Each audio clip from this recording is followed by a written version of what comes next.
मैं थोड़े नए सवाल जो है पिछली वीडियो और जितनी भी वीडियो हम लोगों ने किया है उससे थोड़ा सा नया सवाल भी होगा कि वो बच्चे जैसा कि आपने कह दिया कि वो बच्चे भी सीख सकते हैं जो कभी जो है प्लास पेचकस उठाया तक नहीं है जी हाँ। तो क्या वह बच्चे सीख सकते हैं जिसको लैंग्वेज प्रॉब्लम होता है, जैसे हिंदी इंग्लिश जैसे चीज़ों का भी चर्चा लोग करते हैं, वो भी बच्चे रहा है। और जो ग्रेजुएट है उनके लिए कौन सा जगह बन रहा है? क्योंकि ये बहुत जरूरी हो जाता है कि जब 10th किया हुआ व्यक्ति और बीटेक किया हुआ व्यक्ति कैसे समानांतर दोनों की सैलरी तो नहीं होगी, थोड़ा सा तो अप एंड डाउन होगा। इसको थोड़ा सा इसको भी समझ लेना बहुत जरूरी है कि जो 10th 12th में अगर लोग किए हुए हैं तो वो कितनी फ्रेशर मतलब पहली बार उनकी क्या सैलरी लगेगी? सैलरी सर आपको मैं बता दूं एकदम बिल्कुल जेन्युइन सैलरी जो मैं बोल रहा हूँ बस वही है। ये शुरू सिस्टम है ना? जी हाँ बिल्कुल ये सब भी सिखाया जाता है और इसका लगाने के पीछे क्या बड़ा मकसद होगा?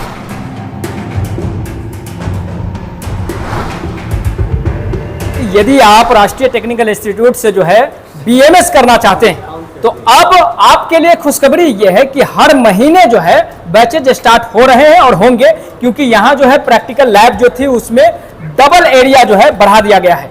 यानी आपके आने से पहले आपकी सीटें जो है यहाँ बढ़ा दी गई है, सिस्टम्स बढ़ा दिए गए हैं।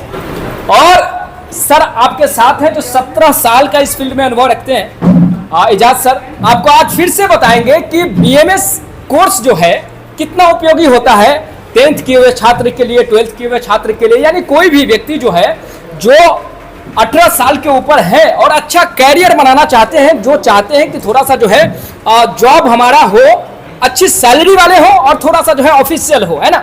तो ये जॉब जो है बीएमएस किस तरीके से आपका एक कैरियर बन सकता है, आपकी कैरियर को 4 चांद लगा सकता है, तो फिर से बीएमएस के बारे में जानेंगे। सर भी मौजूद है, प्रैक्टिकल लैब भी है और साथ ही हमारे जितने भी हैं जो बीएमएस कोर्स को कर रहे हुए वो सारे मौजूद हैं। ठीक है, बहुत बहुत स्वागत है सर आपका। शुक्रिया सर। मैं थोड़े नए सवाल जो है पिछली वीडियो और जितनी भी वीडियो हम लोगों ने किया है उससे थोड़ा सा नया सवाल भी होगा। सबसे पहला सवाल ये रहेगा सर कि जो हमारे नए छात्र हैं उनको सबसे पहले ये बता देते हैं कि बीएमएस कोर्स होता क्या है। बीएमएस कोर्स एक ऐसा कोर्स है कि जिसमें हम किसी कंट्रोल रूम में बैठ के पूरे फील्ड को एक ही जगह से सेंट्रलाइज तरीके से कंट्रोल कर सकते हैं, और वो पीसी जो होगा फील्ड से जो है कम्युनिकेट किया हुआ होगा, यानी everything you can see on the screen of PC. तो पीसी में बैठेंगे, हर चीज हमें नजर आएगी, उसको हमको मैनेज भी करना है, कंट्रोल भी करना है और मॉनिटरिंग भी करते रहेंगे। यही हमारा जो है समझिए कि रिस्पॉन्सिबिलिटी होगा एज अ बीएमएस ऑपरेटर के रूप में। यही रिस्पॉन्सिबिलिटी है कि हम उसका रिपोर्ट बनाएं, डेली उसको वॉचिंग करें, हर 2 आवर्स में उसको वॉचिंग करें, रिपोर्टिंग करें, शेड्यूलिंग बनाएं और रिपोर्ट जनरेट करें। हम बीएमएस के स्टूडेंट्स को या फिर बीएमएस ऑपरेटर बनने आने वाले जितने भी बच्चे हैं उनको क्या क्या सिखाते हैं? यानी कोई भी बच्चा जब यहाँ शुरू में आता है तो उसको कुछ मालूम नहीं होता, क्योंकि हर बच्चे से जब मैं पूछता हूँ कि कोई इलेक्ट्रिकल बैकग्राउंड है आपका, तो वो कहते हैं कि सर घर में तो मैंने कोई भी पेचकस ही नहीं उठाया, कभी भी पाना नहीं उठाया, प्लास नहीं उठाया। तो ऐसे बच्चे ज़्यादा होते हैं हमारे पास में।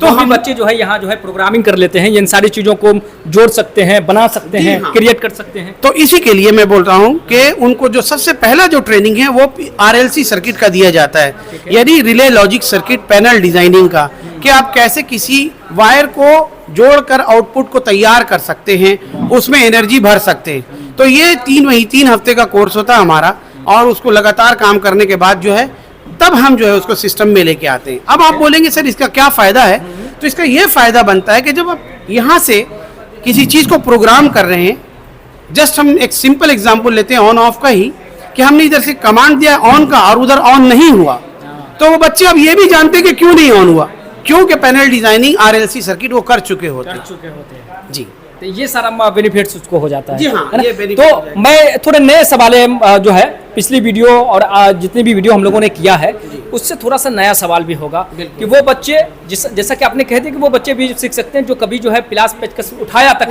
नहीं है। जी हाँ। तो क्या वह बच्चे सीख सकते हैं जिसको लैंग्वेज प्रॉब्लम होता है, जैसे हिंदी इंग्लिश जैसे चीज़ों का भी चर्चा लोग करते हैं, वो भी बच्चे सीख सकते हैं? जी, जैसे कोई बंदा आता है तो हमारे पास में डिफरेंट क्वालिफाइड लोग आते हैं यहाँ पे, जो +2 पास भी होते हैं और जो ग्रेजुएशन भी होते हैं, और एक टाइप ऐसा होता है जो टेक्निकली वेरी साउंड होते हैं, जो कि डिप्लोमा और बीटेक होते हैं। तो डिप्लोमा और बीटेक के लिए जगह, और +2 जो करते हैं उनके लिए कौन सा jagah बन रहा है, और जो ग्रेजुएट है उनके लिए कौन सा जगह बन रहा है, क्योंकि ये बहुत जरूरी हो जाता है कि जब 10th किया हुआ व्यक्ति और बीटेक किया हुआ व्यक्ति कैसे समानांतर दोनों की सैलरी तो नहीं होगी, थोड़ा सा तो अप एंड डाउन होगा। इसको थोड़ा सा इसको भी समझ लेना बहुत जरूरी है कि जो भी बच्चे हमारे 10th पास करके आते हैं या 12th पास करके आते हैं या ग्रेजुएट हैं, नॉन टेक्निकल हैं, तो वो बीएमएस ऑपरेटर और बीएमएस टेक्नीशियन में आराम से जॉब पा सकते हैं।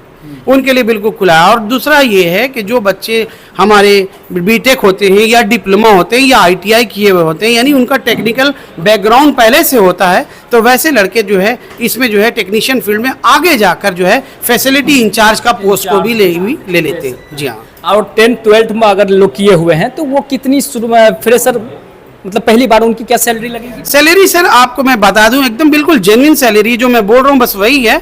ये शुरू होता है 40,000 से लेकर, जो फ्रेशर होते हैं, हम फ्रेशर ही की बात करते हैं, एक्सपीरियंस की बात ही नहीं करते, तो वो 55,000 60,000 तक चला जाता है। बाद में दोबारा जो 2 साल के बाद वो जब अपना करियर को रीबिल्ड करते हैं तो उनका जो है सैलरी बिल्कुल इंक्रीज हो जाता है। और बिल्कुल आप बिलीव नहीं करेंगे 1.10 यानी 1.10 यानी 1,10,000 रुपया भी यहाँ से हमारे पास जो है बीएमएस में क्या क्या इक्विपमेंट्स है? देखिए इक्विपमेंट्स में अगर हम देखेंगे तो सबसे ज़्यादा जो बीएमएस में जो काम हम करते हैं, यानी कोई भी स्टील जो रुकी हुई चीज़ों को हम हरकत दे देते हैं कि मैन पावर के बगैर ही ये काम करने लगे, वो है काम कराने वाला डीडीसी पैनल और डीडीसी कंट्रोलर, और इसके अलावा उसको पीएलसी भी कहते हैं।